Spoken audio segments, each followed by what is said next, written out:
Muy buen día tengan todas y todos los escuchas de este podcast. Bienvenidos una vez más a El Autobús Queda. El Autobús Queda. Estamos muy contentos el día de hoy de poder estar nuevamente aquí haciendo una emisión más de este podcast. Estamos el buen Oscar Hernández en los controles técnicos y la producción. Nos acompaña también Abigail González y un servidor aquí en el micro. Y tenemos un invitado de lujo el día de hoy. El día de hoy nos acompaña Federico Márquez, que nos ha venido a platicar un poco de su experiencia dentro de la autodirección, el modelo ágil, y cómo esto se ha podido combinar con la parte escolarizada que tú vas ya por convicción y por decisión propia tomar, que es la ruta de la universidad. Entonces, bienvenido, Fede. Es un placer que nos estés acompañando. No, muchísimas gracias. Entonces, como les decía, queridos escuchas, el día de hoy vamos a estar platicando sobre un tema que ha sido una pregunta recurrente en muchos de los ámbitos en donde hemos estado, en muchas comunidades, que responde a la pregunta de qué sucede cuando una persona que se acostumbra a esta libertad que nos brinda la autodirección, cuando llevan ya un cierto periodo de tiempo practicándola, y que estos esquemas que son propios de la escuela, que son propios de un sistema escolarizado, se desvanecen. ¿Y qué ocurre cuando una persona decide volver a estos esquemas, ¿no? Entonces, es por eso que el día de hoy viene un experto en ese tema, que ha pasado por esa situación y que nos va a platicar un poco. Bienvenida, Avi. Gracias, muchas gracias. Pues estoy muy contenta de compartir otra vez por acá con ustedes y sobre todo con Fede, y pues muy emocionada de escuchar experiencias que sobre todo la gente nos pregunta mucho, papás, mamás que no tienen hijos e hijas todavía en universidad, pero que se imaginan un futuro. ¿Cómo sería el futuro de sus hijas e hijos estando inmersos en este modelo de aprendizaje ágil, de autodirección? ¿Qué pasa con estas personas cuando llegan a la universidad, ¿no? Nos preguntan mucho cuáles experiencias tienen. Entonces está súper interesante que estés aquí hoy, Fede, pues para platicarnos un poco. Tú estuviste un tiempo perteneciendo a la comunidad. Bueno, creo que todavía eres parte de la comunidad, eres colaborador, sí. Pero me refiero como aprendiz, ¿no? Uh-huh. Estuviste un tiempo acá con nosotras. ¿Y cuál ha sido, más bien, cómo ha sido tu experiencia en las cosas que empezaste a incorporar cuando viniste por primera vez a Educambiando y te entrenaste en agilizadora, recuerdo, que fue tu primer acercamiento, que fue un entrenamiento que dimos? Justo hoy me salió un recuerdo de que hoy habíamos empezado agilizadora. Y después decidiste pertenecer a la comunidad como aprendiz. ¿Cómo fue ese encuentro, ¿no? con esta alternativa de este modelo? ¿Qué fue para ti? ¿Qué representó para ti? O sea, ¿cómo fue mi encuentro con la propuesta del Ajá. modelo autodirigido y de la agilidad? Yo viniendo de... ¿Un entorno escolarizado? De un entorno escolarizado. Bueno, pues creo que fue una experiencia muy fuerte, que marcó un antes y un después, definitivamente, en mi vida. Es de esta experiencia... Yo siempre he criticado mucho, de la educación escolarizada, ahora llamada así, antes con el nombre de la materia específica que estaba criticando, el maestro específico, la maestra específica que estaba criticando. Esta cuestión que tiene imposición del aprendizaje en la educación tradicional escolarizada, de que de repente tú tienes una vida, vives con tu familia, vives en un territorio muy específico, con una dinámica muy específica, con unos intereses, una interioridad, una subjetividad muy específica de tu vida, cosas que a ti se te hacen significativas, personas que tú quieres o que no quieres. Tienes tu vida, tu mundo. Y luego la escuela parece completamente separada de ese mundo que tú vives.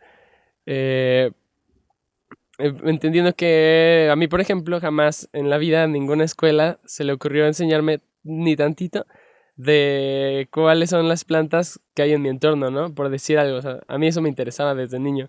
No, oye, pero ¿cómo se llama esa planta y esa planta y esa planta que está aquí en mi patio, ¿no?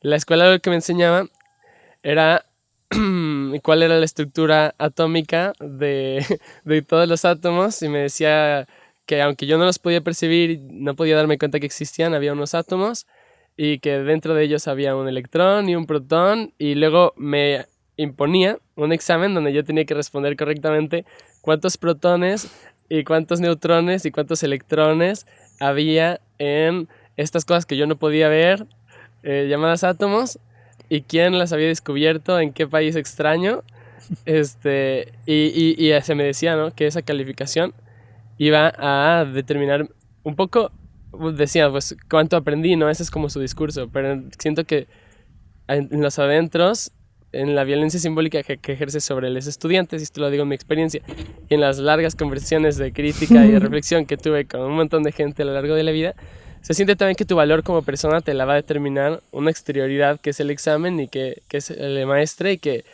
pues como que es incuestionable, ¿no? El maestre.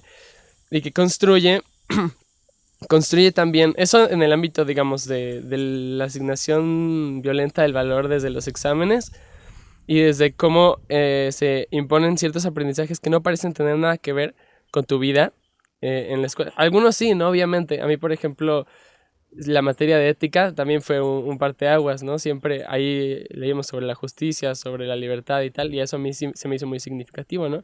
Pero había cosas como cuántas capas de electrones tiene cada átomo de la tabla periódica, que pues ahorita ni de pedo salvó mi vida, intentando decirte cuántos tiene el plutonio, ¿no? Por decir algo, el xenón, o si me pones a intentar recitarte otra vez los 118 elementos de la tabla periódica, me muero, ¿no? O sea, porque la escuela lo único que quiere es que cumplas el requisito, que se imponga a ti algo, no le importa que sea significativo para ti, ¿no? Realmente.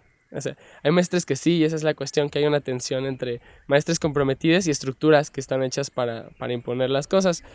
Entonces, para mí,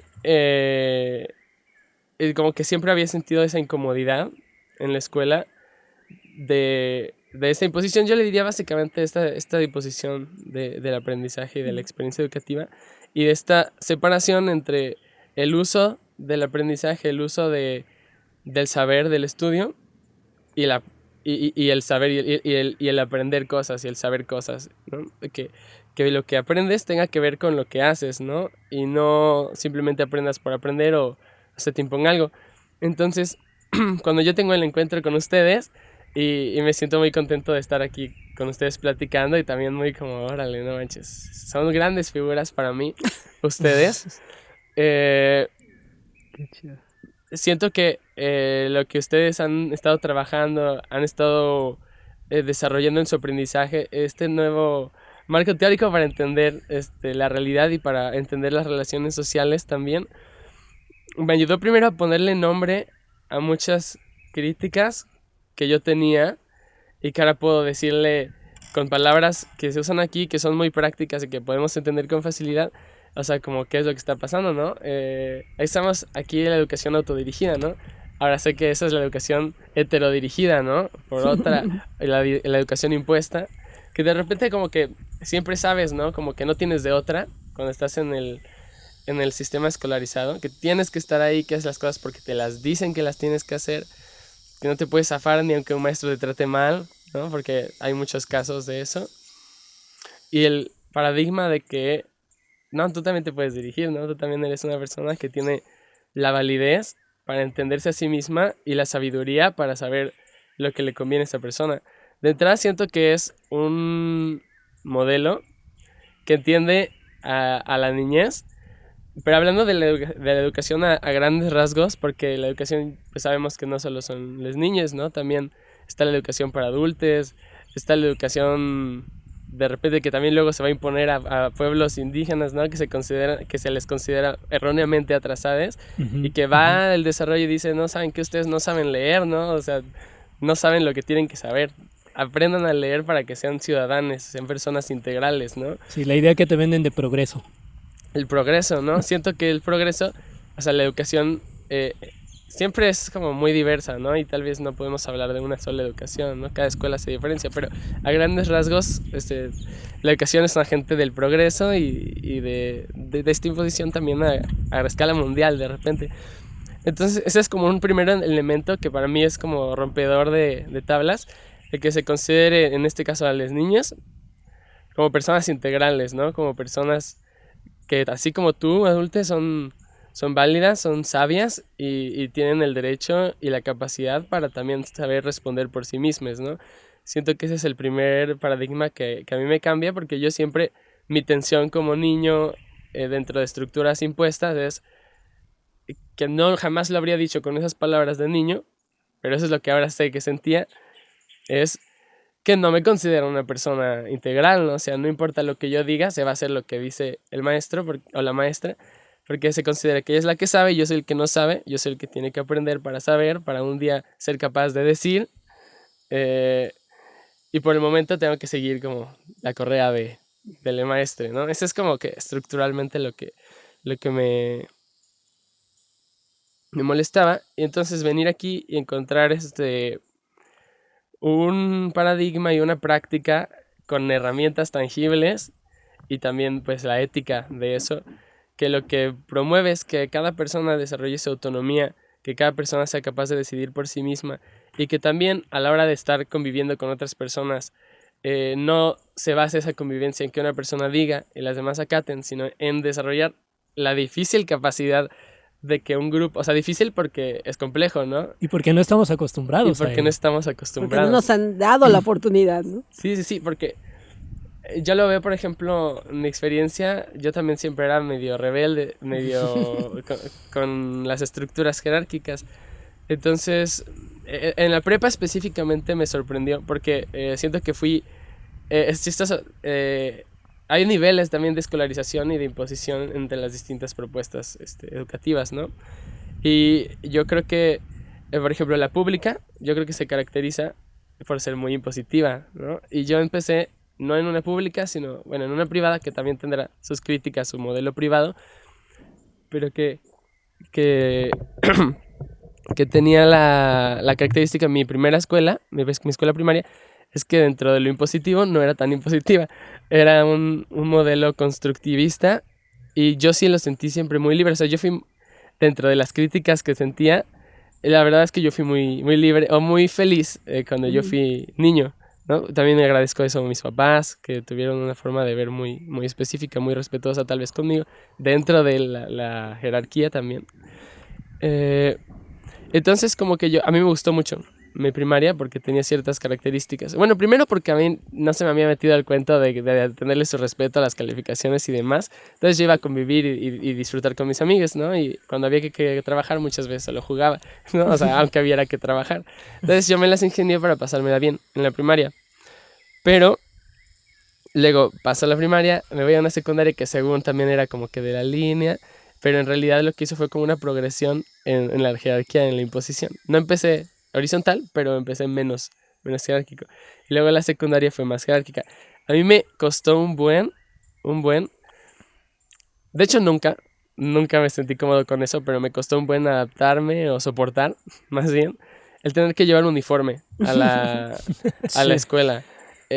Cosas sutiles, se podría decir sutiles, pero que en realidad son todo un constructo. Ahora que, por ejemplo, en la educación autodirigida se dice, vamos a ser conscientes de la arquitectura en la que nos estamos acomodando, ¿no?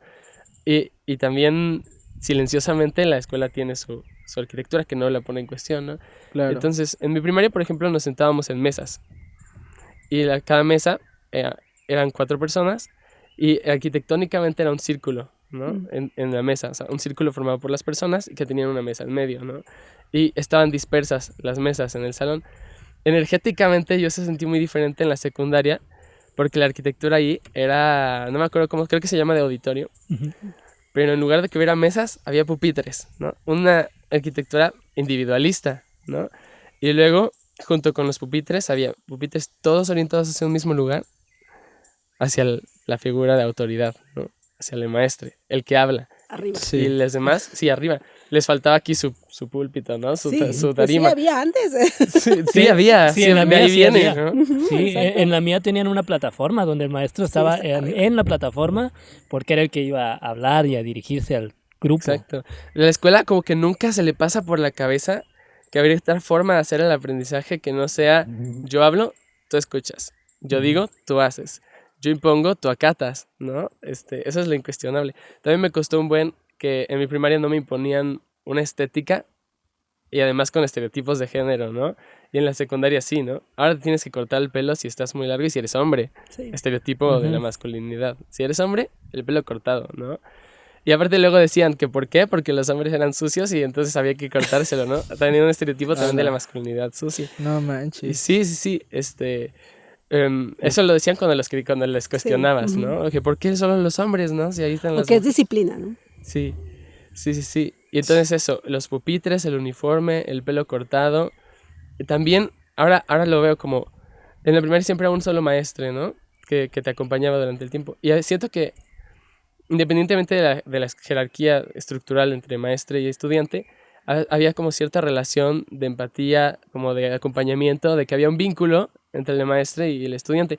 Y en la secundaria, cuando ya tienes un maestre para cada materia y un bombardeo de materias una tras otra, ya no se siente ese vínculo, ¿no? Entre los maestres. Hay como ya más una individualización en los pupitres y además una agenización entre la comunidad a través de que ya no hay un vínculo entre tú y el maestre, ¿no? Más bien hay como que una relación de imposición y acatamiento, ¿no? Y de Como que nos convertimos en números. Sí. en números. Eso es lo que importa, ¿no? Ah, pues eres el número, ¿no? O sea, cuando te pasan lista ya ni siquiera te dicen el nombre No, ni dice, el apellido. número 14. Ajá, y ya, Oscar. eres un número, sí. Sí. O también una posición en la lista, ¿no? Más que nada, como poder poner aquí palomita, tache, palomita. Y al fin y al cabo para tener una evaluación para controlar. Porque la evaluación es un mecanismo para controlar la cooperación de los estudiantes, ¿no? Entonces ahí tantito más. Pero tenía el discurso a la secundaria a la que fui de que era más humanista, de que sí reflexionaba mucho en torno a la conciencia social. De repente tenía el tallercito de arte circense, el tallercito de teatro, ¿no? Pero no era integral, ¿no? Era como en sus espacios, tiene ese discurso. Y luego me cambié a una pública, era como que el último pasito, que es donde estaba yo cuando me encontré con ustedes en esta vida. Y la pública, ahora sí, más todavía, más más Sí. masivo, más autoritario, más jerárquico, más a ver ese pantalón, a ver, está un poquito sucio, a ver si no lo traes limpio para mañana, que no puedes venir, ese pelo, las asesoras, ¿no? El prefecto. Y más como menos relación con los maestres. Y a mí me sorprendía dentro de todo esto cómo hay un verdadero efecto en los estudiantes que han pasado largos años como en estas estructuras como de falta de cuestionamiento. Porque siento que había esa contradicción también, por ejemplo, en mi secundaria eran así sus estructuras, pero también sí es cierto que sí de repente había reflexiones y conciencia, ¿no? De repente sí se fomentaba un poco eso en la teoría, para que te lo llevaras como semilla para cuando no te lo estuvieran imponiendo ahí mismo, ¿no? Entonces yo siento que sí me llevé esas semillas como que cuidadosamente guardadas para algún día que pudiera como tener o la valentía para decir no o por lo menos la facilidad para hacerlo que estuviera fomentado. Yo me acuerdo que en la prepa, yo me caractericé un poco también por esta cuestión de cuestionar, rebelarme un poco con los maestres. Y me acuerdo una vez que tenía clase de química, ¿no? Y me fue bien el primer parcial. No es cierto, me fue mal el primer parcial, porque había otra materia que era razonamiento lógico-matemático, que esa materia a nadie le importaba. Se supone que él te preparaba para la universidad, pero en realidad lo único que te ponían a hacer era un librito con ejercicios. A ver, 1 hora vas a resolver estos ejercicios, ¿no? Lógicos. Y a nadie le gustaba, nadie, o sea. Pero había que hacerlo. Pero lo que pasaba en esa clase es que como a nadie le gustaba y si te tocaba un maestre que no fuera susceptible a imponértelo si no le hacías caso, porque también están esos maestres que no encuentran la manera de imponerte, sino que simplemente, pero tienen la estructura a su favor, ¿no? Entonces, en su clase, como que nadie lo hacía, siempre estábamos haciendo otras cosas y no hacíamos los ejercicios. Como la escuela vio eso, la otra materia que sabíamos en esa era el área de biológico. Entonces, a los compañeros en general les importaba más esa materia de química porque tenía más que ver con lo que habían escogido que les interesaba.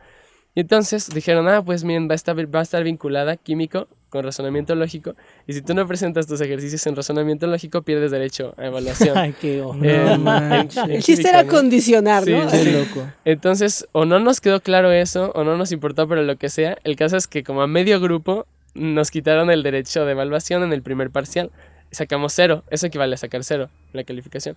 Y como tenemos bien internalizada el miedo a una mala calificación, el miedo al rechazo académico, construido sobre la falsedad de que lo que define el valor es lo académico en primer lugar, pero que es el discurso que te meten a martillazos desde niño, es incuestionable, ¿no? Pero siento que a mí no se me internalizó hasta eso tanto. Entonces, en el segundo parcial, los compañeros estaban como que bien estresados de que no, ahora sí tengo que echarle ganas, tengo que hacer todo para poder sacar mi 10 esta vez y ya pasar el semestre. Y yo que la verdad sí solía tener el objetivo de sacar la mejor calificación posible, dije, a ver, ya no, si saco 10 en este segundo parcial, voy a sacar como 7 en el final. Y me di cuenta, no, esto no va a funcionarme, porque yo quería sacar 10. Entonces dije, ¿sabes qué? El segundo parcial también lo voy a reprobar. Porque ¿qué pasaba? Si reprobabas, te ibas a extraordinario, ¿no? Quedabas fuera. Pero la cuestión es que si te vas a extraordinario, la calificación del extraordinario, Esa es la de... esa es. O sea, no importa lo que ¡Hala! pasó antes, lo sacas ahí. Entonces yo dije, me conviene más reprobarlo todo, empezar a borrar de cero. Y lo que voy a Sacar hacer... acá alto, ¿no? Sí. Y lo que voy a hacer es estudiar chingón una semana y sacar 10 en el examen extraordinario. Y eso hice, y saqué 9, entonces estuvo chido. Pero lo que pasó es que yo dije, para poder reprobar el segundo parcial, porque ahí fue mi reto, ya no quiero probar, ¿cómo le hago para reprobar? Para poder reprobar, lo que hice fue no presentar el examen. Y le dije a la maestra, no voy a presentar el examen, y le expliqué, ¿no? Mi razón, ¿no? Y la maestra, yo me llevaba bien con ella. Dijo, es chido, está bien. Pero mis compañeros no enterados de nuestra conversación. Llegó el día del examen y me puso una paradoja porque hizo el examen en parejas. Entonces, como eran parejas, si yo renunciaba, dejaba solo a un compañero que se las arreglara. Yo de todas formas dije, bueno, me voy. Y dejé solo a un compañero. O creo que lo pusieron con alguien más. Pero el punto es que luego mis compañeros estaban así como que sorprendidos. Oye, no manches, la maestra se quedó bien enojada contigo, ¿eh? Pero ellos no sabían, solo como que se les hizo rarísimo como hacer algo fuera de lo que esperaban que se hiciera. Estaban, no, es que ya la maestra estaba furiosa contigo, no sé qué. Era bien buena onda la maestra, lo que sea. Pero eso, como que a ellos nunca se les habría ocurrido eso y quedaron sorprendidos. Entonces ya, los conocí a ustedes. Y en ese momento, independientemente de la escuela, como que yo en mi tiempo libre estaba en un momento en que me importaba muchísimo yo dirigir mi vida, o sea, como yo empezar a construir mis sueños, construir mi plan de vida, hacer las cosas que me interesaba aprender. Nunca tuve la valentía para negarme a la escuela. Sí, siento que es una cuestión de valentía y de que en ese momento no se me había construido la creencia en que la realidad podía ser distinta. Ahora lo creo por completo. ¿Qué edad tenías, Fe? 17, ¿Y qué edad tienes ahorita? 21. Órale. En ese momento, como yo siempre había vivido dentro de eso y no había convivido con una construcción de la realidad distinta como la que ustedes practican, como que yo no había dadome cuenta de que sí, o sea, no era absolutamente necesario hacer la escuela, o sea, es un constructo social, o sea, hay otras formas de vivir, ¿no? Sí. Pero como yo no lo había cuestionado todavía, ese cuestionamiento estaba como que naciendo a partir de ese primer encuentro aquí en Educambiando.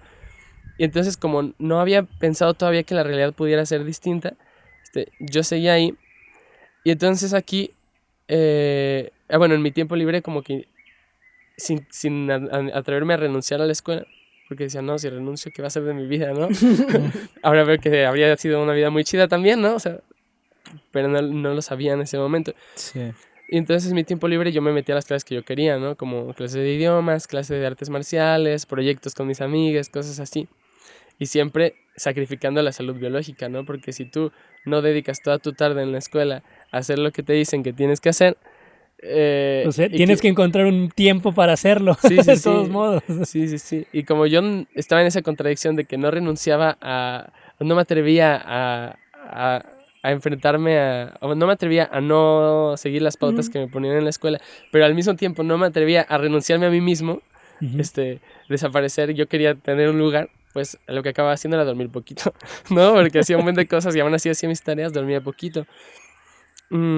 Y cuando vine aquí y ustedes nos ayudaron a formar Tenbicay, o sea, nuestro grupito de amistad primero, que siento que eso es como que lo que me doy cuenta que es lo más importante, a fin de cuentas, que la escuela como que muchas veces no le importa la relación humana, no le importa la relación social, solo le importa el número, solo le importa la calificación, solo le importa el éxito académico, las tareas, el maestro poder demostrar que sus estudiantes sacaron buenas calificaciones para poder conservar su trabajo, cosas así, porque los maestros yo siento que también están, bien trabados. A ellos también están atrapados en, Pues en- claro. en Sí, unas- sí. en un montón de estructuras. Claro. Y lo veo con mi comunidad universitaria, que supongo que llegaremos en un ratito.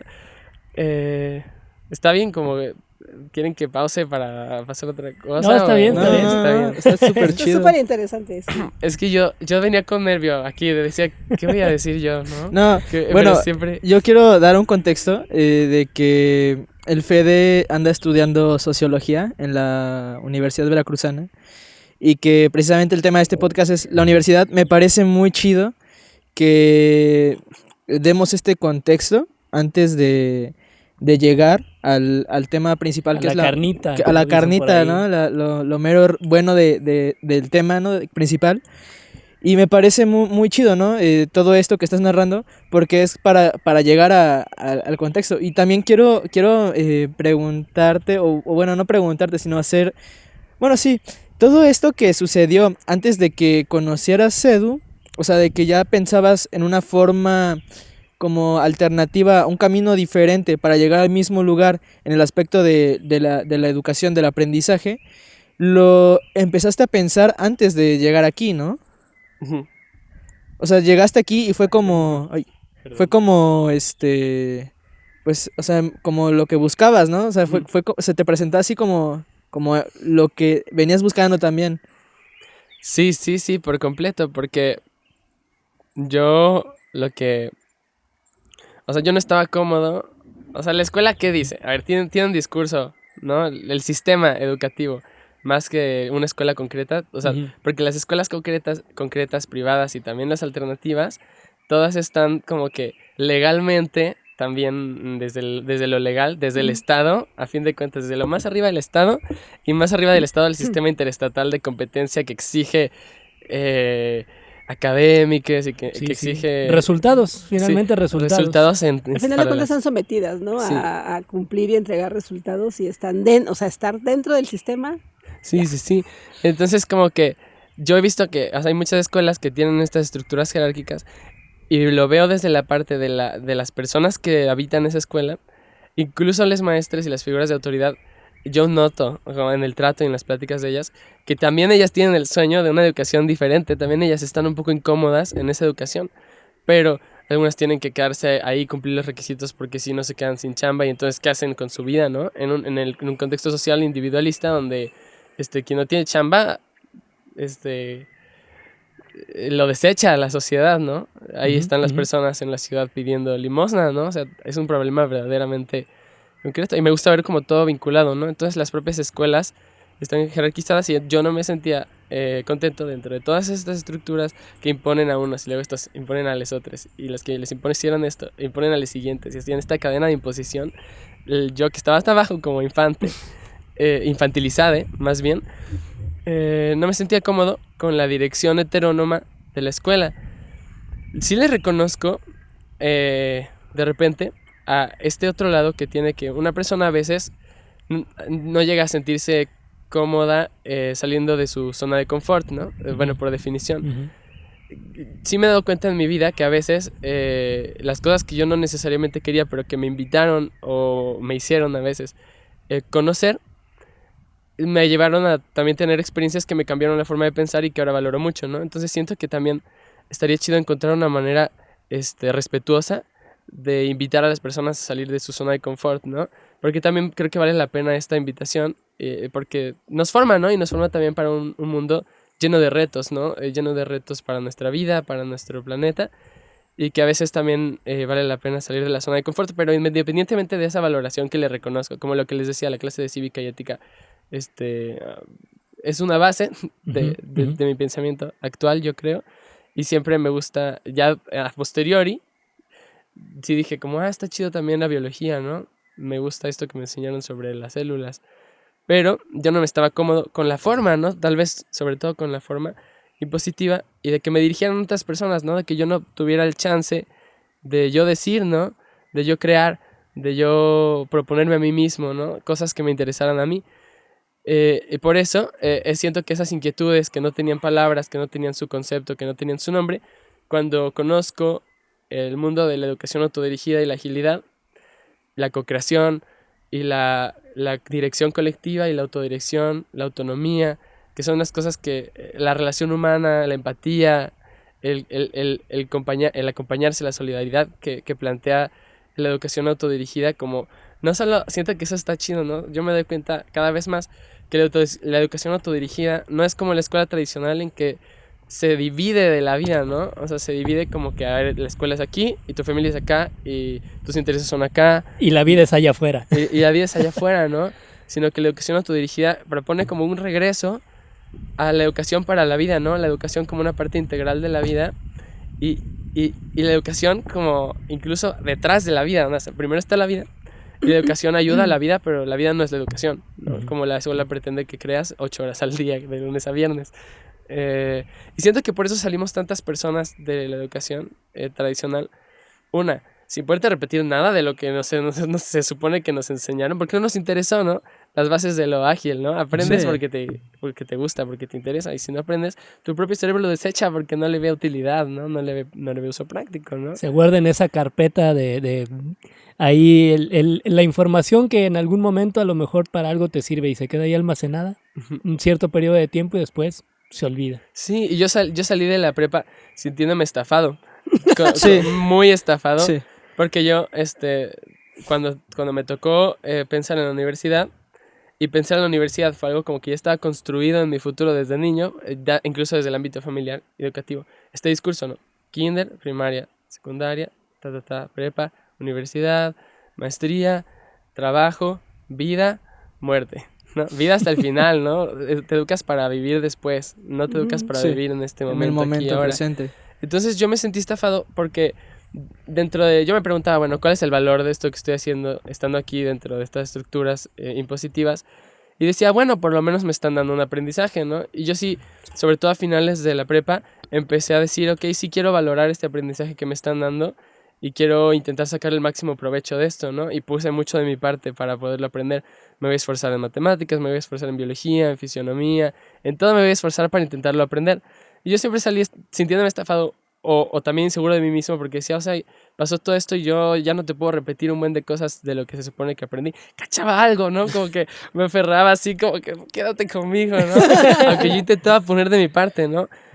Yo intentaba poner de mi parte y no salía sabiéndolo todo, ¿no? Imagínate algo que no pone de su parte, no aprende nada, ¿no? Yo creo. Sí. Pero ¿por qué tendría que aprender algo que ni siquiera quiere aprender, ¿no? Es el segundo cuestionamiento que no, la escuela ni siquiera lo puede nombrar, ¿no? Pero además, toda esta parte de que muchas veces manipulan la información, muchas cosas que te enseñan, por ejemplo, en historia, yo me acuerdo que me enseñaron varias cosas de la historia de México que en realidad no sucedieron así y que te lo ponen todo como villanos y héroes, ¿no? Y la historia en realidad no es así, o sea, te ponen a Benito Juárez como un excelente gobernador, presidente, y la realidad es otra, o sea, la realidad es que no fue así como sucedieron las cosas, ¿no?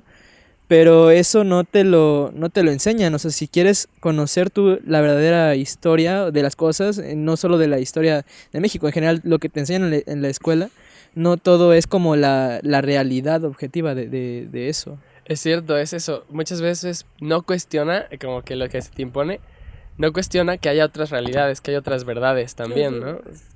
Muchas veces, digo que se diferencia, ¿no? Porque hay maestros que igual y luego sí te dicen como, no, miren, esto puede ser de otra manera.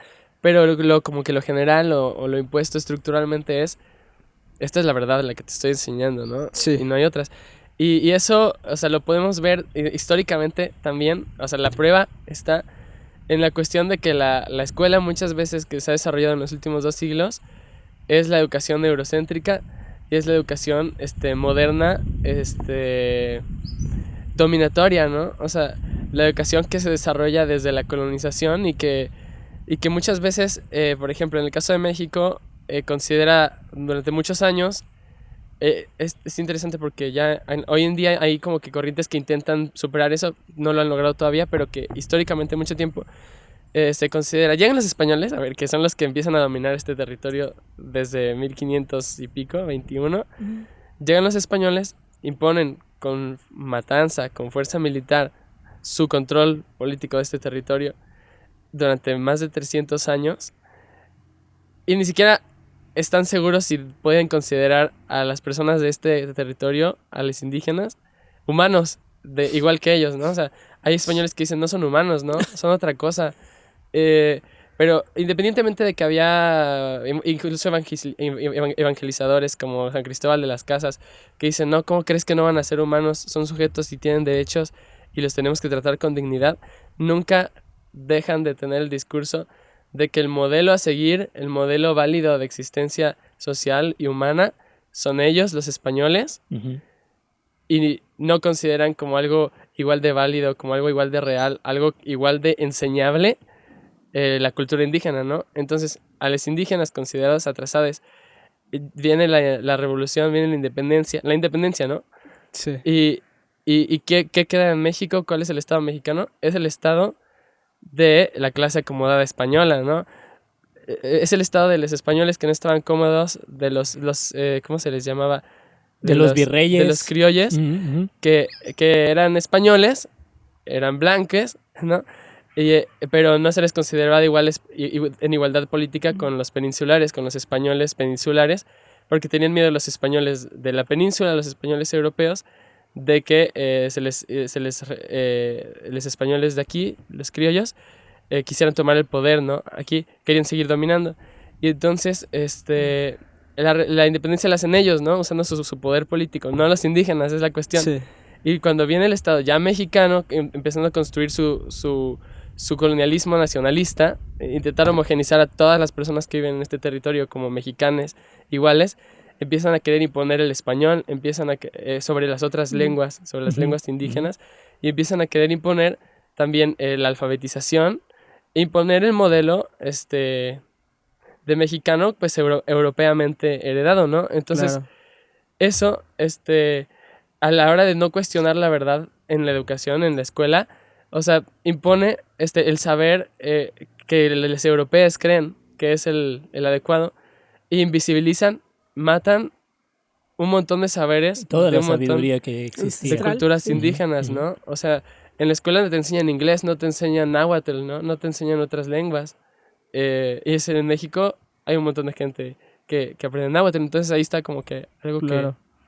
que Oye, cuestionar. Fede, yo quería preguntarte, porque a mí una de las cosas que se me hace sumamente interesante, porque formé parte así un poquito, asomé la nariz en ese momento cuando ocurrió esto que voy a contar, porque después de todo esto que nos has contado hasta ahora, y de tu experiencia aquí en Educambiando y todo lo que conociste, todo esto que cuentas no solamente a partir de herramientas, sino de las prácticas y esta manera de socializar y de relacionarse, todo esto que tú viviste y experimentaste aquí, en un momento de tu vida lo tomas y lo llevas a otro contexto, nuevamente escolar, y además en un momento crítico, clave de la humanidad, porque no solo pasó aquí en nuestro contexto, o sea, esto fue una situación global, se viene la pandemia, ¿no? Y entonces se viene una situación en la que hay un montón de dudas, un montón de preguntas sin resolver y mucha incertidumbre. Entonces tú tomas todo esto que viviste y experimentaste aquí en Edu y lo llevas al contexto universitario. Entonces, lo primero que te quiero preguntar es, después de haber vivido toda la experiencia de aquí de Edu, ¿qué te lleva a tomar la decisión de entrar a la universidad? ¿Y qué diferencia sientes que hubo al tomar esta decisión con todo lo que experimentaste aquí a haberla tomado sin que hubieras vivido toda esta experiencia? ¿Crees que hubiera habido alguna diferencia? Sí, yo estoy completamente seguro de que sí, porque les decía al principio, la educación autodirigida y la agilidad, y fuera del contexto de la educación también, el sostenimiento de una cultura de la horizontalidad, de la holomidaleidad, de la igualdad entre las personas, el igual valor de las personas y la co-creación desde la escucha de todas las voces, que yo creo que puede ser una introducción al mundo grande de todo lo que estamos practicando. Forma parte de mi vida, me lo llevo en este momento, lo paso como si fuera otro órgano de mi cuerpo y empieza a ser parte desde ese instante, desde esa primera vez, o sea, ni siquiera de estos instantes que un segundo cambia tu vida, ¿no? Entonces, a partir de ese momento, yo soy Federico mezclado con la educación autodirigida, ¿no? Como una especie de primitivo, y no me lo puedo sacudir como que en ningún momento.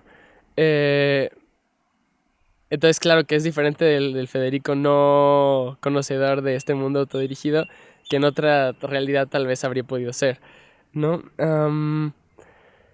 Entonces, primero sobre la decisión o por qué decido entrar a la universidad.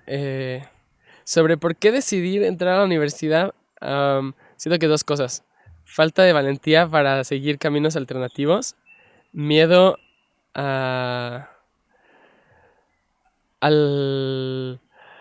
falta de que no... A ver, es que hay una cuestión como estructural que tiene la educación tradicional, universitaria, escolarizada. Y es que ejerce, más allá de la violencia interna que ejerce dentro de los estudiantes, de sus formas impositivas de desarrollar el aprendizaje, más allá de eso, también tiene una violencia económica muy fuerte dentro del sistema social. ¿Y qué es esto? Si se ven las estadísticas, las personas que salen de la universidad suelen tener trabajos mejor pagados y también suelen tener mayores oportunidades laborales. Es decir, no es porque la escuela universitaria haga mejores personas o haga personas más capacitadas, es porque violentamente en el sistema la educación lo que hace es a la hora de expedir títulos, a la hora de exigirlos como requisitos para un montón de trabajos, lo que hace es subvalorizar el trabajo no universitario. O sea, hay una violencia simbólica súper fuerte, por ejemplo, que divide, por ejemplo, el trabajo no manual y el trabajo manual. En la realidad, el trabajo de los oficios y el trabajo profesionista. Hay un colonialismo en el lenguaje también bien fuerte que hace que la gente no pueda dejar de nominar esta diferencia entre lo manual y lo no manual, entre el oficio y lo profesionista. No pueda dejarlo de nombrar como lo superior, lo profesionista y lo no manual, y lo inferior, lo manual, ¿no? Y eso yo creo que es gran parte de la razón por la que en este país, por ejemplo, la población del sector campesino, la población que trabaja la tierra y que nos da de comer, es la peor pagada. La peor pagada. Y la mejor pagada es, suele ser parte de la academia, por ejemplo, por decir un ejemplo, las personas privilegiadas que han podido entrar al SNI, ¿no? La clase política, los diputados, el presidente, ¿no? Las clases que hacen una labor importante, pero que impone como que el sistema ha construido el valor de esas cosas que no son laborables con la fuerza de trabajo del cuerpo, la ha impuesto y le ha dado un valor que deberíamos de construir por completo, pero lo ha puesto por encima del trabajo manual campesino, ¿no? Y la universidad fundamentalmente produce trabajo no manual, produce trabajo intelectual, profesionista, trabajo que el sistema le paga mejor o le suele pagar mejor. Entonces, eso es como que una de las grandes críticas que yo le hago al sistema y a la educación universitaria, como una educación que en su discurso pretende ser liberadora, pretende ser como que la protectora de las grandes ideas que se han acumulado a lo largo de los siglos, y tiene una parte de eso, pero más allá de ese discurso como de educación para liberar, educación para darle mejores oportunidades a la gente, educación para la movilidad social, lo que se quiera, tiene esta parte violenta económicamente con quienes no entran a la universidad. Claro. Entonces, Sí. yo no creo que sea así, pero me dio miedo, ¿no? Me dio miedo como darme cuenta de ese contexto. Entonces una parte de mí dijo, ok, no quiero que las cosas sean así, pero siendo así las cosas, y siendo que se me dice que voy a tener peores oportunidades si no entro a la universidad, y la universidad se asegura de que así sea, porque la universidad no es que dé mejores oportunidades, es que las oportunidades que tiene le echan así, destruyen las otras oportunidades para que sean mejores las de la universidad y que se consiga, ¿no?, seguir teniendo esta población estudiantil. Entonces me dio miedo un poco eso, me creí el discurso de que iban a venir como ciertas oportunidades que si no tienes el título no las tienes. Y es cierto, por ejemplo, el gobierno muchas veces para ciertos trabajos no te va a contratar si no tienes un título, cosas así. Entonces una parte por eso, ¿no? Como ahora sí que como que sobrevivencia dentro del sistema a la que todos estamos sometidos. Sobrevivencia incómoda y disgustada, pero sobrevivencia a fin de cuentas. La otra, que desde el ámbito familiar como que no se me abrió la puerta a libremente de escoger. Mi papá, por ejemplo, siempre ha dicho, pues tú después de la prepa vas a la universidad. Y cuando quise tomarme un año desescolarizado, que fue donde le eché así como que más ganas a Tembica y a mis propios proyectos, y todavía lo hago, pero ahora como que otra vez con atención de la universidad aquí, los proyectos acá, ese tipo de cosas. Mi papá me dijo, un año y ya, y luego tienes que decidir, ¿no? Entonces fue falta de fuerza y de valentía como para, y miedo al mismo tiempo para como que decirle no a eso que la autoridad me decía que tenía que hacer. La autoridad de mi padre, en este caso, de mi madre tal vez en un poco de menor medida, porque ella sí estaba un poco más abierta, no, está bien si quieres otro año, no hay problema. Y la autoridad simbólica escondida del modelo que te dice desde el principio que ese es el camino a seguir, ¿no? Pero aparte porque también así lo refuerzan la gran masa, ¿no? de Ajá, personas, es como- bueno, de personas, bueno, no sé si la mayoría, pero sí es una gran masa que te dice, oye, es que si no estudias la universidad vas a ser un fracasado. A pesar de que aún estudiando la universidad no te aseguras que vayas a tener un trabajo. O sea, cuántas personas con título no encuentran trabajo, ¿no? Porque también está esta parte, ¿no? De que al haber más títulos universitarios por pura inflación, los títulos valen menos porque hay más títulos universitarios. Ese es un problema también. O sea, Y por diseño, lo que decía Fede hace un momento, por diseño, este discurso que nos venden tiene relación con que entre menos personas pensantes existan y más personas que produzcan existan, el sistema de capital funciona mejor.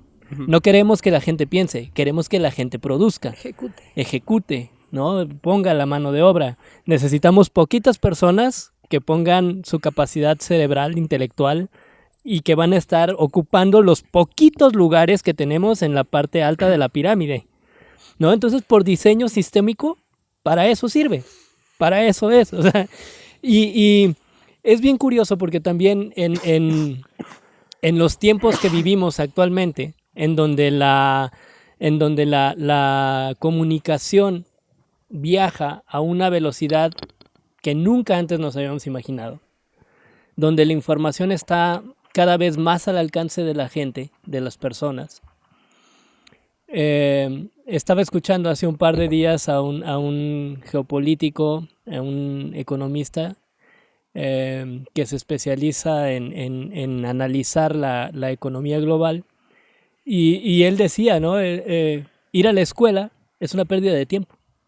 O sea, actualmente quien va a la escuela está perdiendo su tiempo porque lo que va a una institución a tratar de seguir un programa que tiene un periodo de tiempo determinado y que tiene resultados determinados en el lapso de un año o de 10 meses, esa cantidad de información una persona la puede adquirir en 2 meses, por su propia vía y por su propio interés. Y aparte porque justamente de eso que dices es como, exacto, o sea, es demasiado como también lo que se pretende que asimiles un poco, porque está esta quiebre en el vínculo entre entre la teoría y la práctica, ¿no? O sea, un montonal de lo que te impone lo escolarizado no tiene un lado de práctica. O sea que por definición estás perdiendo tu tiempo porque estás condenado a olvidarlo, ¿no? Porque si no lo practicas, no lo asimila. O sea, eso es biológico, ¿no? O sea, el cuerpo agarra lo que usa, ¿no? Usa lo que necesita. Y lo que O sea, ¿cuándo vas a usar los electrones de la tabla periódica, no? Entonces lo olvidas. Claro, si no vas especializado a eso, no lo vas a usar. Claro. Y eso también es... Y por ejemplo, yo me doy cuenta de que, por ejemplo, te voy a poner una situación que a mí me pasó, no directamente, pero yo lo vi con mis propios ojos, y lo tengo muy presente en el que un familiar mío consiguió un trabajo, ¿no? Pero en el trabajo le pedían que tuviera ciertas habilidades en computación que no sabía. Esta persona está titulada, tiene su título profesional, su cédula, lo que quieras, ¿no? Pero no sabía manejar unos programas que le requiere, que estoy seguro que tú sabes manejarlos, que yo sé manejarlos, que muchos de los niños que vienen aquí, que tienen 7 años, saben manejarlos perfectamente. Y esta persona no sabía. Y para tener ese trabajo tenía que saber eso. ¿Qué fue lo que hizo? Pues literalmente mi hermana le ayudó y le explicó cómo se usaba, le tomó un tiempo aprender, pero no sabía cómo se hacía eso, ¿no? Y siguiendo la lógica de que el título debería de prepararte, pues no estaba preparada esa persona realmente para ese trabajo, no estaba capacitada hasta que aprendió, o sea, tuvo que aprender a usar esos programas, que ahora los niños fácilmente ya los manejan inconscientemente, ¿no? O sea, por pura naturalidad del interés genuino que se presenta ahora, que los niños ya lo adquieren, ¿no? Lo aprenden viendo a otras personas hacerlo, si les parece interesante lo toman, otros a lo mejor no, pero se me hizo muy impresionante ver esto, como como mi hermana, que no, o sea, mi hermana tiene 2 años menos que yo tengo 20 años, como mi hermana, sin tener un título profesional que diga que sabe usar esos programas, sabía hacer eso, que en un trabajo ya profesional donde le están pagando a esta persona para que haga eso que se supone sabe hacer, porque su título pues así lo marca, ¿no? No sabía hacerlo, ¿no? Oye, Fede, o sea, como escuchando esto, lo que yo escucho es que te apanicaste, digamos así. Te dejaste llevar por el discurso dominante de que si no vas a la universidad tienes menos oportunidades, si no tienes un título, no eres nadie o no vas a poder ser una persona exitosa, ¿no? Y por eso tomaste la decisión de sí entrar, a pesar de que todavía tenías ahí como tus dudas y todo esto que nos cuentas. ¿Y qué pasa cuando ya estás ahí? ¿Qué pasa con ese Fede que dice que se apellida Federico, ¿cómo? ¿Autodirigido? Federico autodirigido, para decirlo de una Federico manera. autodirigido. ¿Qué pasa con ese Federico autodirigido que ahora entra a la universidad y que tiene estas herramientas, que ahora sabe nombrar, ponerle con palabras eso con lo que se sentía disgusto, eso que no le gusta del sistema en la educación? ¿Qué pasa con esto nuevo que tú integras a tu vida? Porque también se vuelve una forma de vida, ¿no? Entonces, con todo esto que dices de la holomodalidad, de cómo colaboramos en Edu, de cómo tiene estas herramientas que son más para el propio ser, ¿no? Y que no tienen que ver exactamente con conocimientos, ¿cómo las aplicas ahí? ¿Qué pasa? ¿Cuál es cómo lo recibe ese mundo? Pues eso es algo que me da mucho gusto platicar. Siento que el contexto es la tercera razón por la que entro a la universidad, que ya no la terminé de platicar. Y es que yo siento que como persona soy muy flexible, muy capaz de como que adaptarme a distintas circunstancias, no necesariamente que yo quiera o que yo defina, pero siempre tengo un espíritu autodirigido, para decirle con nuestras palabras, que nunca, o sea, por más que estén estructuras a veces dominantes o a veces como que por encima de mí, siempre sabe encontrar su lugar o sobrevivir, como una pequeña llama que, aunque esté lloviendo, siempre se mantiene. Entonces, yo estoy seguro de que no habría entrado a la universidad si no hubiera encontrado una imaginación de futuro con la universidad, que yo sintiera que podía darle un lugar a esa llama autodirigida mía. Y esa llama fue, yo me quise tomar un tiempo para reflexionar bien qué quería hacer yo con mi vida. qué era importante para mí, qué era significativo para mí, qué tipo de vida quería vivir, qué quería hacer con ella, cuál quería también que fuera mi contribución al mundo en el que nací antes de morirme, ¿no? O sea, entonces, en ese momento me puse a pensar, así, hice dibujito, lástima que no me lo traje, pero agarré una libreta que me regaló una amiga por un cumpleaños y le dije, esta va a ser mi libreta de mi camino de vida o algo así. Y ahí me puse a pensar, a ver, ¿qué vida quiero? ¿No? Y pensé, a ver, quiero una vida que viva en comunidad, quiero una vida contributiva, quiero una vida rodeada de mis seres queridos. Y también, desde hace mucho tiempo, yo soy consciente de los grandes y ominosos problemas en los que nos encontramos como especie y como mundo. Los problemas de la violencia, los problemas de la pobreza, los problemas de la guerra, todos estos problemas que causan tanto sufrimiento a la humanidad, y también la urgencia de la destrucción ecológica del mundo que está ocurriendo en este mismo momento, ¿no? Que lo más urgente es el cambio climático, que se le pronostican 7 años antes de llegar a un punto de no inflexión, un punto que amenaza con colapsar nuestro sistema civilizatorio y que amenaza con la extinción de un montón de especies, que amenaza con también el colapso social y que amenaza con sumirnos en un estado de guerra por los recursos escaseantes de este planeta. Lo triste, lo que me ha hecho llorar en ocasiones, lo que me asusta cuando lo pienso sentipensantemente, es lo probado que está eso, o sea, lo terriblemente probado que está eso, y lo terriblemente urgente que es eso.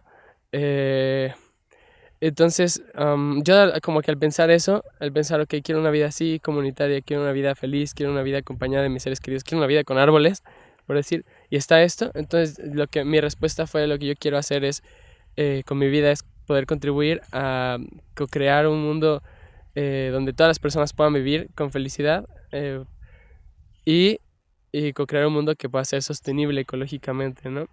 Entonces, lo que encontré es que la carrera de sociología en la que estoy le podía dar respuesta o me podía apoyar a eso que yo quería hacer. Entonces, lo que hice fue como que lograr poner la universidad al servicio de mí y no yo al servicio de la universidad. Y que siento que eso es algo, un poco yendo a lo concreto de la pregunta, que las personas que hemos tenido esta introducción, esta vida en sincronía con lo autodirigido, tenemos más capacidad de hacer que las personas que no han estado dentro de estas estructuras, porque lo que propone y lo que promueve lo escolarizado es que las personas estudien para que la dominación les dé un lugar, ¿no? No que estudien para ellas darse un lugar, no que estudien para ellas crear sus propios proyectos, no que estudien para ellas ser iguales en la sociedad y junto con las demás personas en igualdad de condiciones crear la realidad social.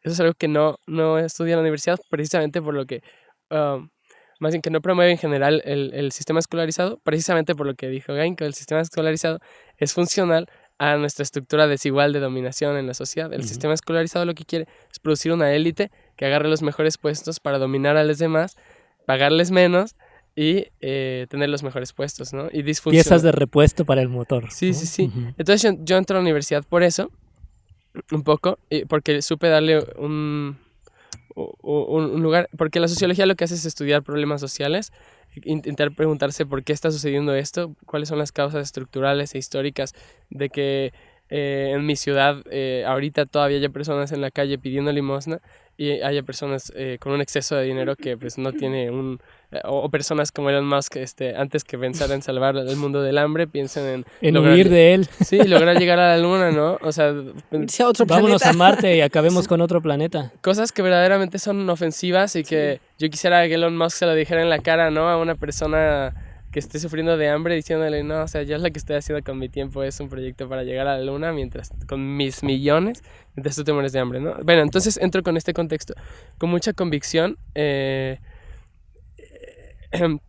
lo que voy a aprender y también con todas estas herramientas de la educación autodirigida y las perspectivas sentipensadas de que es posible un mundo fuera de estas jerarquías, ¿no? Entonces entro siempre incómodo con las jerarquías que hay presentes ahí, pero ya incómodo, consciente de qué es lo que me da incomodidad, de eso en lo que estoy. Y ya más allá de la crítica y de la incomodidad en la que he vivido muchos años, desde la primaria, la verdad que kinder todavía no desarrollaba mucha crítica, desde la primaria, ya con una parte propositiva, o sea, como ya no solo me voy a quedar incómodo y enojado por esto, sino ya, ok, voy a intentar accionar para cambiar esta situación. Entonces yo también entro un poco a la universidad desde el principio, queriendo usar todo para lo que yo quiero hacer en mi vida, siempre en rechazo de convertirme como que en un agente, en un peón, o en simple una persona que se va a dejar someter por la dominación en el futuro. Y también con las ganas de ponerle una lucha a la universidad, o sea, desde dentro. Como que voy a ver cómo le puedo hacer para intentar que esto que está en este mundo alternativo fisure un poco, o mucho, de preferencia, lo jerárquico de esta situación universitaria. Y eso es algo que intenté hacer desde el primer semestre y que tal vez no desarrollé mucho en la pandemia porque fue una individualización y una asocialización tremenda lo que me pasó ahí. Fue como irme a dormir, me noqueó.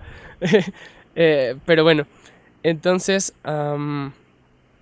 sí, es eso. Y desde la creencia en esa posibilidad de mundos alternativos que la educación autodirigida me permitió. Entonces yo, cosas concretas que yo hice fue, en el primer semestre, yo quedé con la representación de grupo, de mi grupo, y lo que quise hacer fue intentar poner herramientas ágiles para que nuestro grupo fuera comunitario, porque lo que muchas veces yo sentí con las representaciones de grupo en las que yo había estado, es que nunca había como esta perspectiva de que hubiera unidad en los grupos. Y es otra crítica a lo escolarizado. Pretende fomentar la competencia entre los estudiantes desde el principio, como individualizando sus procesos, sus calificaciones y demás. Entonces yo llevé la herramienta de mejoras constantes, por ejemplo, un tablerito que yo tenía heredado de Tembicay, y lo llevé. Y ahí le puse y le pasé al grupo y dije, miren compañeros, este es el tablero de las mejoras constantes, se usa de esta manera y lo propongo para nuestro grupo por estas razones, porque nos puede ayudar a identificar cuáles son los sentires comunes que tenemos en todas las cosas que vamos a estar viviendo aquí en la universidad y les podamos dar respuesta como estudiantes para co-crear nuestras condiciones universitarias, ¿no? Siento que no le llegué a dar continuidad a esa iniciativa, en parte porque justo me pasó este aprendizaje reciente de la gran importancia de crear primero comunidad antes de confiar demasiado en las herramientas. Yo confío un poco en que la herramienta... En la buena solid... voluntad de los chicos y chicas que van a estar ahí contigo. Sí, como que, digamos, yo pasé al grupo, les expliqué, miren, esta es la herramienta. Como que un poco dije, eso es suficiente, ya saben cómo usarla. Me fui, ¿no? Úsenla. La dejé como que una semana, todos los días la traje. No la pude dejar ahí porque la universidad, los salones como que no son un espacio que tengas apropiado para ti. Y que es otra cosa, no se presta a la universidad a habitarla por completo porque no tienes como una especie, no una casa, siempre estás cambiándote de salón, siempre estás cambiándote de maestre, siempre estás cambiándote ahora también de comunidad, de grupos. Entonces siempre acaba siendo un proceso muy individualizado y muy que no te permite habitar en la universidad, hacerla propia, hacerla tuya, encontrarte en tus salones, ponerle una fotito de tu familia tal vez, o sea, ponerle cosas que hagan que el grupo, que tú te sientas cómodo en el salón. Siempre es como que siempre eres como una especie de nómada en los salones, pero nómada que no acaba de hallarse ahí, porque no lo permiten las condiciones ahí y también la masividad un poco de las personas. Vínculo, ¿no? No se fomenta un poco los vínculos. Entonces yo la estuve llevando una semana, esa herramienta, y como nadie la usaba me desmotivé y ya no lo seguí llevando. Pero siempre como que la respuesta es como que una lucha constante con la universidad. Y yo quería seguir haciendo esas cosas, pero luego pasé un semestre en la pandemia y luego vino, en lo presencial, luego vino la pandemia, que estuvo cañona porque ya ni siquiera los rostros de mis compañeros yo conocía.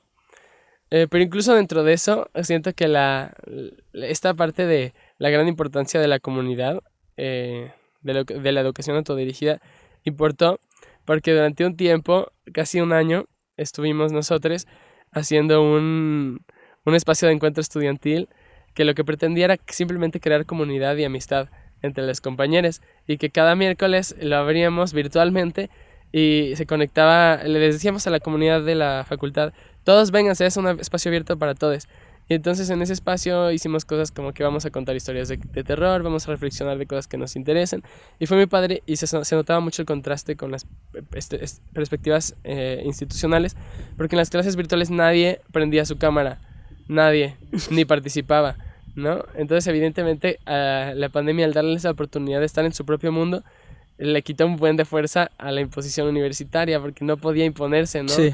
La universidad, y la resistencia de los compañeros fue no prendo mi cámara, ¿no? Que yo por otra parte no me gustaba eso porque yo decía, bueno, si ni siquiera prendemos la cámara no hay comunidad, pero reconozco esa resistencia a la imposición universitaria que en la práctica pues todos los estudiantes hicieron. Bueno, yo siempre prendí mi cámara, pero es que yo quería fomentar comunidad, que era el Claro, otro pues lado. verte perdido a los ojos. ¿no? Pero Sí. sobre todo también la pandemia, yo siento mucho que vino a mostrarnos todo eso, esas fracturas, de que realmente no estaban preparados.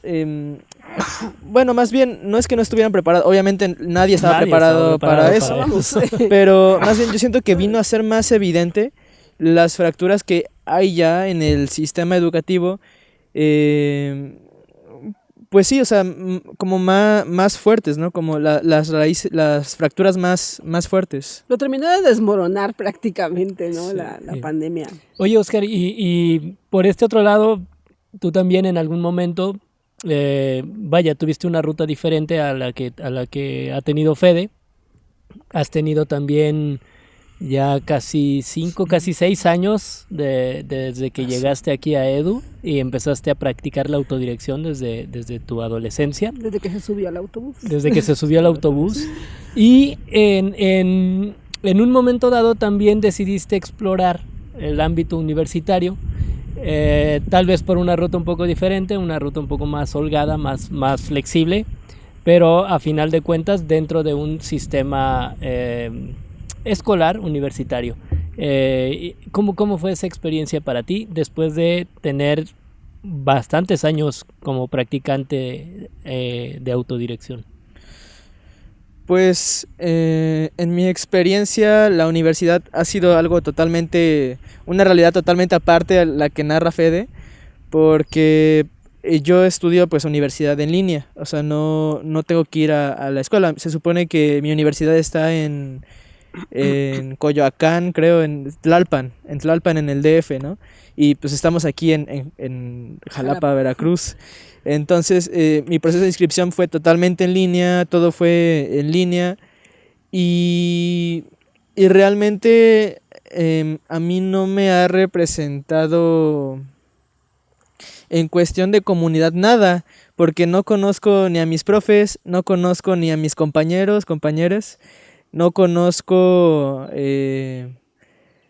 pues al personal, o sea, los asesores, no conozco a nadie, o sea, todo es virtual, o sea, no se siente como una interacción humana, sino más bien como un robot respondiéndote. Pero siento que es un modelo más flexible, a pesar de que la interacción humana y la comunidad es totalmente nula, porque solo te presentan los contenidos. Y tú, lo chido de esto es que tú puedes decidir cuándo tomar los contenidos, a qué horas. Si te perdiste una clase no importa porque queda grabada y la puedes ver después, solo no vas a tener asistencia, pero pues no importa porque lo que importa al final es el contenido en sí mismo. Como que está todavía un poco... yo lo veo que hay una solución, una propuesta con ese nuevo... con esa alternativa, ¿no? en estudiar en línea y no en presencial. Siento que es vanguardista porque realmente realmente te permite ser muy flexible con tu ritmo de aprendizaje, te respeta un poco más que el sistema escolarizado, pero sigue siendo un poco esto, o sea, no hay comunidad, las relaciones humanas quedan un poco de lado, lo que importa es en sí mismo seguir avanzando hasta que te titulas y ya. Oye, ¿y cómo dirías que la autodirección, que ha sido parte de lo que has integrado a tu vida, tanto, bueno, lo llamo autodirección para englobar, ¿no? Englobar un conjunto de Claro. ideas que tienen que ver con las herramientas, con las prácticas, con Y todo lo tiene que ha que ver mencionado con Fede. la desescolarización. Exacto, con Sí. todas las ideas que nos vamos deconstruyendo de la escuela. Y entonces todo este paquete de nuevas ideas o de nuevos paradigmas, ¿cómo te ayudan a ti para llegar a tomar la decisión de inscribirte en esta universidad? O de si acaso decidir entrar, ¿no? A estudiar a un nivel profesional, a un nivel universitario. Primero, yo creo que también la urgencia y la preocupación de cómo, de lo que se vive actualmente, la crisis ambiental, económico-ambiental, porque siento que está directamente relacionado, cómo se antepone el capital antes Que la vida que misma, la ¿no? vida misma, ¿no? Sí. Después también un acuerdo personal que tuve con mi papá a la hora yo de empezar a desescolarizarme, de subirme a este autobús, de terminar la prepa, terminar la universidad, de seguir de tener ese documento que, bueno, es una necesidad una necesidad que surge de una preocupación, ¿no? Y yo lo entiendo y como que en ese momento también no lo entendía cuando yo tenía 16 años, pero con el tiempo fui también como entendiendo esta necesidad de mi papá, ¿no? Entonces, creo que la cuestión aquí, como lo que le pasó a Fede, es llegar como a un punto medio donde ambos estemos cómodos con lo que se está llevando a cabo dentro del acuerdo, porque al final, pues, mis papás durante todo este tiempo, pues, me han ayudado a mí, pues, dándome un techo, dándome de comer, siendo, pues, responsables, ¿no? De mí como su hijo.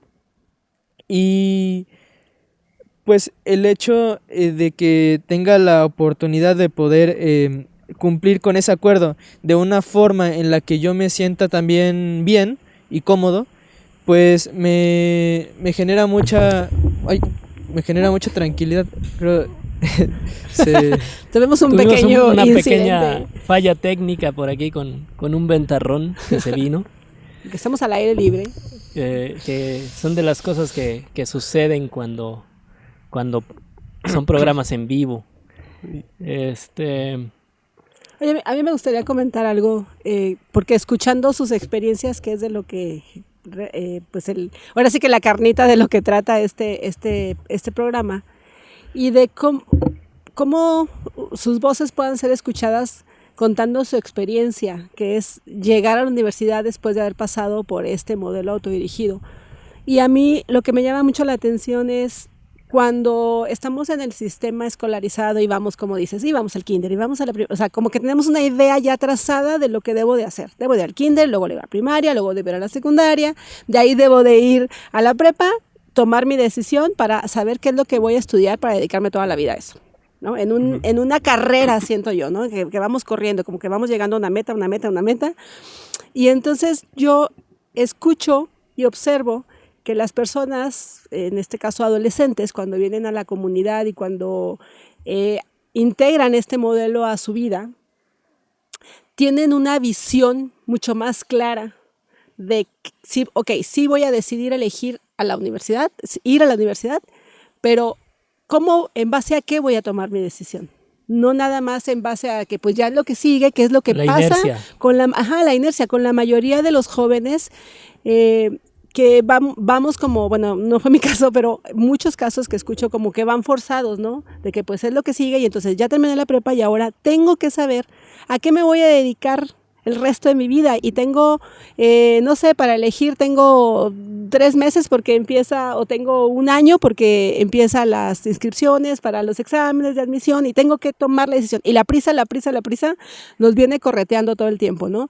Entonces lo que escucho de sus experiencias también y que es algo que me hace sentir muy, pues, muy satisfecha de que precisamente el modelo fomenta esta autobúsqueda, precisamente, ¿no? De cuáles son mis intereses, por qué voy a tomar, o por ejemplo en tu caso, en el caso de Edgar, de Oscar, a qué me voy a dedicar, ¿no? ¿Qué sí congenia con mis intereses, con mi proyecto de vida, con mis valores, ¿no? ¿Qué quiero aportar al mundo? Y realmente esas reflexiones casi no se dan.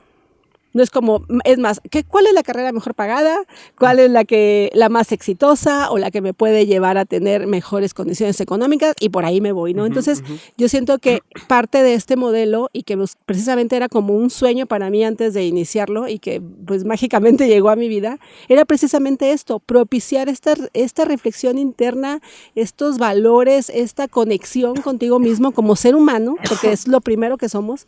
Entonces, escucharles que decir, antes de tomar la decisión, me fui por esto porque esto es importante para mí. Eso es algo que me hace dejar una contribución en este mundo y que veo que, pues, que no pasa, ¿no? Y que para los papás, las mamás que están depositando su confianza en sus hijos pequeños, de dejarlos desde el modelo, imagínate cuando estos chiquitos que tienen ahorita 7, 8 años, 6 años, 5, ¿no?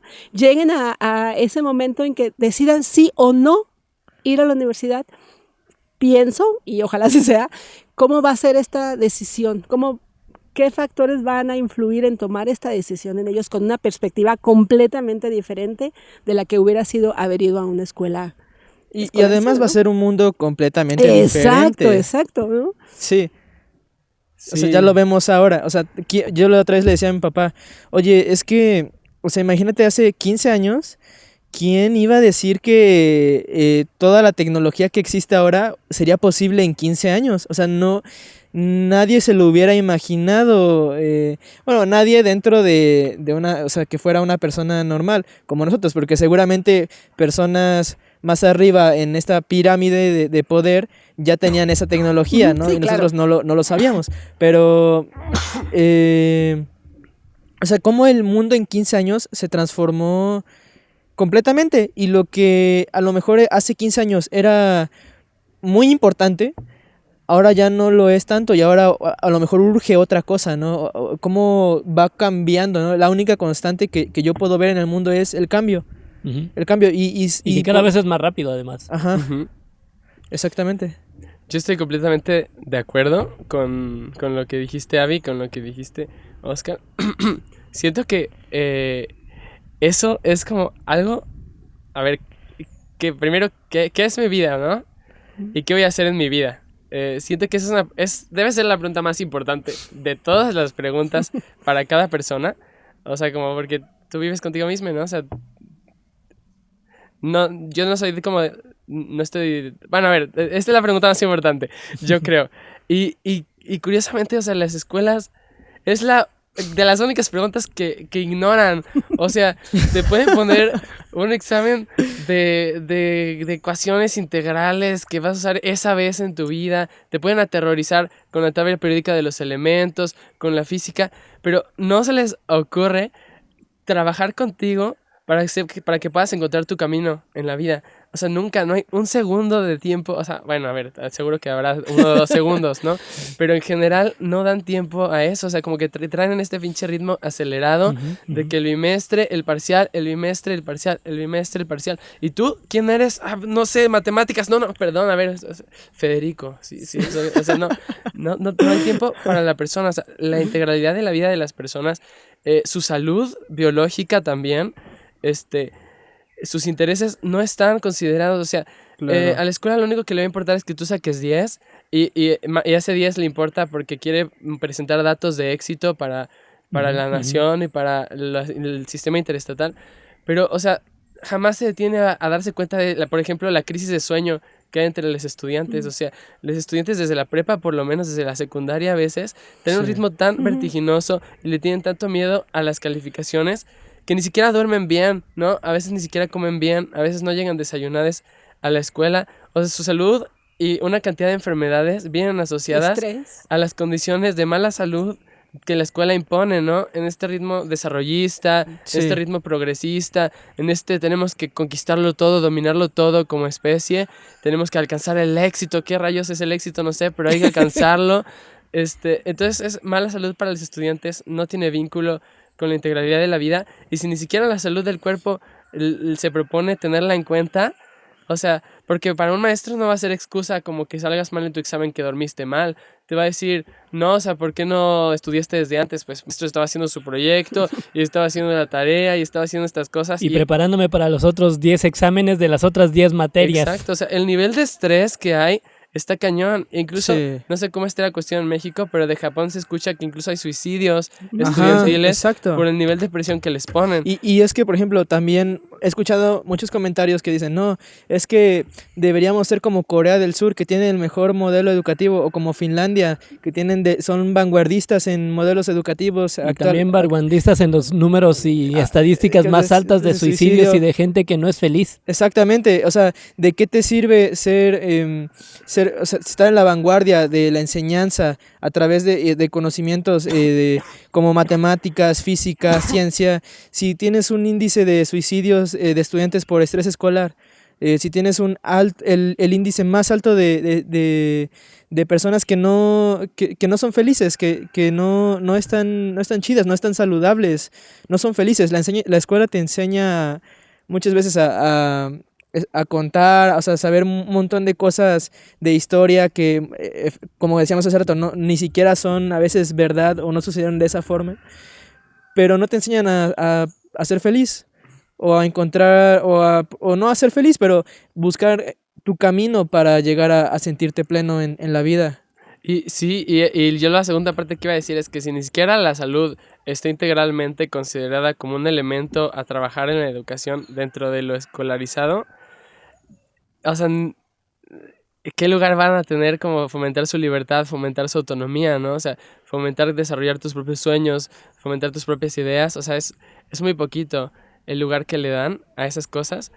Entonces, justamente, como decía Abby, o sea, la cantidad de estudiantes que escogen carrera, por ejemplo, solo porque tenían que escoger algo o porque se les acabó el tiempo, es increíble. Y además, también, el nivel de cerradez que te presentan para entender el mundo es muy grande, porque el mundo te enseñan a entenderlo en términos de materias, o sea, y un buen de estudiantes solo escogen sus carreras porque tuvieron una materia que les gustó, que tenían que ver con eso, pero no llegan a tener como que una experiencia de contacto con el mundo integral que les permita conocer como qué cosas hay para desarrollar caminos para tener la vida. Y yo siento que eso es algo que sí hace la educación autodirigida a la hora de aprender como algo parte de la vida, no como algo separado de la vida, sino que la vida se hace aprendiendo y aprender se hace viviendo, ¿no? Y creo que eso es lo más importante. Y para mí, que les decía que me preocupa mucho el cambio climático, la destrucción del planeta que está ocurriendo ahorita, y también las problemáticas de sufrimiento social, siento que primero no están separadas, y segundo, que eso hace que sea muy urgente también una transformación de lo escolarizado, porque yo lo pensaba como dentro de mi universidad. Recientemente tuve mucha inquietud emocional, porque me di cuenta que yo estaba justo por ponerme a cumplir con las exigencias universitarias, que es algo que, o sea, como que lo reflexiono y les comparto como toda esta crítica, pero emocionalmente como que me cuesta mucho que no me importe como que esa descalificación que hace la universidad. O sea, yo estoy en contra de las calificaciones, quisiera que desaparecieran, pero al orquestarse como que no puedo dejar de responderle intentando sacar buenas calificaciones. Entonces me doy cuenta como de todo el esfuerzo que de repente le estoy poniendo a un ensayo que le voy a pasar a esta materia, a las lecturas que me pasaron, y a todo le encuentro mucho valor. Pero, o sea, recientemente veo, conforme se vuelve más y más urgente el cambio radical de forma de relacionarnos con nuestra hermana naturaleza en el mundo, me doy cuenta como de todo este esfuerzo que le estoy poniendo, y que no solo yo, sino todo el sistema universitario y todo el sistema escolarizado le está poniendo a un montón de cosas que son solo importantes para su mundito ficcionario que se crea, y para sus datos, y todo el esfuerzo que no le está poniendo a lo que la vida necesita en este momento, que yo digo, o sea, necesitamos, o sea, un cuestionamiento radical, urgente, porque que tenga que ver con, ok, ya no vamos a hacer nuestra práctica ciega, falta de sentido que hacemos, vamos a hacerla a lo que se necesita. O sea, ¿por qué no todo lo que estamos haciendo estamos intentando que apoye a que el medio ambiente esté bien, ¿no? O sea, a que responda a las necesidades verdaderas de la vida, y no lo hace? Entonces yo siento que eso tendría que ser. Y la otra parte es que además de que no desarrolla esa autonomía, esa libertad de pensamiento en las personas y ese aprender viviendo y responder a lo que la vida necesita, tampoco fomenta relaciones comunitarias, relaciones sociales holomidales, horizontales. Las fomenta jerárquicas desde el principio, todo el tiempo. ¿Y eso qué es? Pues es funcional en un mundo donde unos dictan y otros acatan, ¿no? Y siento que eso también es disfuncional para la crisis ecológica en la que nos encontramos, porque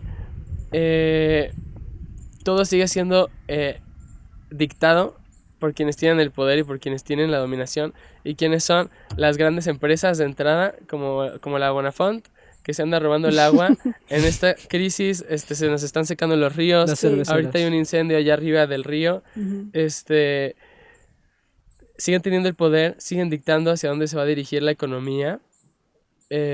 Claro, y es que eliges a tus gobernantes o el capital lo hace por ti. Y los gobernantes también están como que muy condicionados por el capital, por el dinero, por el interés de los poderosos, que ya no tienen nada que ver con lo que necesita la vida, ¿no? Entonces, yo creo que necesitamos por completo cambiar un sistema hacia una escolaridad, no una escolaridad, sino hacia una educación de la vida, donde las personas vuelvan a ser quienes tengan el poder de decidir desde la igualdad de condiciones, que eso solo se puede hacer cambiando la educación, cambiando estas jerarquías, para que las personas que también viven estos problemas, porque vienen a robarse el agua los de Coca-Cola y los de Bonafont, pero ellos no sufren el problema. Ellos han de tener mansiones privilegiadas en un montón de lugares, que son los últimos que van a sufrir el problema, ¿no? Pero las personas que tomarían la mejor decisión, que son las personas que están sufriendo la escasez de agua, no tienen el poder para tomar esta decisión, ¿no? O sea, les cuesta un buen ponerle resistencia a esas cuestiones. Entonces, ese es un gran problema de la jerarquía. Necesitamos horizontalidad, necesitamos volver a valorar a todas las personas, detener esa violencia de que no tienen voz quienes no están en lo escolarizado, que no están en lo universitario, y encontrar formas de darle respuesta a lo que la vida necesita desde integrar las necesidades de cada persona en esas respuestas, ¿no? Qué interesante. Y tomando estas últimas palabras de Fede, ya para ir direccionándonos a despedirnos de este episodio, ¿hacia dónde vamos? ¿Hacia dónde nos dirigimos? ¿O qué es lo que la autodirección puede proponer ya hablando de un nivel profesional? Y me gustaría platicarles un poquito de un experimento que estamos haciendo desde hace algún tiempo, que de entrada el nombre lo modificamos, y de ser universidad, en donde el mismo nombre te refiere como a uni, de unilateral, de que sea algo único, de que sea solamente como una sola ruta, de algo muy individual, a un concepto de multiversidad, ¿no? Y en un concepto de multiversidad ponemos al frente primero la necesidad que hay ante la vida, como decía Fede, ¿no? ¿Qué es lo que la vida realmente necesita de mí como ser humano, como persona? ¿Y cuáles son mis intereses, ¿no? O sea, ¿qué es lo que emerge de mí como individuo, como persona, como ser humano, que puedo poner a disposición y servicio de la vida? Y en este sentido, o con esta idea, vamos creando rutas de aprendizaje que ayude a las personas, primero, a reconocerse a sí mismos, a sí mismas; segundo, a descubrir cuáles son esos valores, cuáles son esas habilidades, cuáles son esas cosas que le impulsan, que le motivan, que lo mueven hacia una dirección. ¿Cuál es esa dirección? Y cuáles son finalmente, no lo inicial, sino lo que viene en un segundo momento, cuáles son entonces esos conocimientos que necesito adquirir para poder llegar a convertirme en la persona con todo eso necesario, con todo lo que necesito para poner mis habilidades a la disposición y al servicio de la vida. Y a partir de ahí, aprender a diseñar y a crear nuestras propias rutas, ¿no? Y no perder 20 años de nuestra vida aprendiendo cosas que al final solo vamos a usar el 3% de un 100% de lo aprendido en 21 años de nuestra vida. Entonces, pues esta es la propuesta que trae la autodirección en lo que a la educación profesional se refiere, o de cómo poder construir rutas de aprendizaje que nos lleven ahí. basada más en un proyecto que tenga como más claridad, como más forma. Es decir, a diferencia de cuando estudiamos en la universidad para tener un título que nos diga que tenemos los conocimientos en un área determinada y que después esos conocimientos tal vez nos brinden la oportunidad de tener un trabajo, como por ejemplo, si estudias medicina, bueno, vas a ser alguien que va a trabajar en un hospital o que va a consultar, ¿no? En pro de la salud. Pero hay muchas otras áreas del conocimiento que cuando terminas no sabes realmente qué vas a hacer, ¿no? O sea, no sabes cómo vas a utilizar esos conocimientos. La idea de la multiversidad es lo contrario, es primero saber desde mi interés verdadero y genuino cuál es el proyecto que tengo en mente, qué es lo que quiero construir y entonces voy a adquirir los conocimientos para poder desarrollar ese proyecto. No voy a aprender cosas para no saber qué hacer con ellas, sino voy a primero a tener la claridad de qué quiero hacer para entonces adquirir los conocimientos necesarios que me ayuden a lograrlo. Y bien, entonces para ir cerrando ya nuestro podcast de este día, primero quiero agradecerles, muchas gracias Fede por habernos acompañado toda esta tarde. Gracias Oscar por estar aquí con nosotros en los controles, en la producción y haciendo este podcast posible. Le damos las gracias también a Avi, que tuvo que retirarse un poquito antes. Y para cerrar este programa, me gustaría darles nuevamente voz. Fede, ¿con qué te despides? ¿Qué quieres dejar como precedente a esta audiencia de toda esta experiencia que hemos compartido? ¿Qué le dirías a las personas? Yo les diría que es muy importante, me parece muy importante, que nos tomemos muy en serio el que existimos todos en este mundo, que es un mundo que compartimos y que es un mundo que hay que reconocer está en muchos problemas.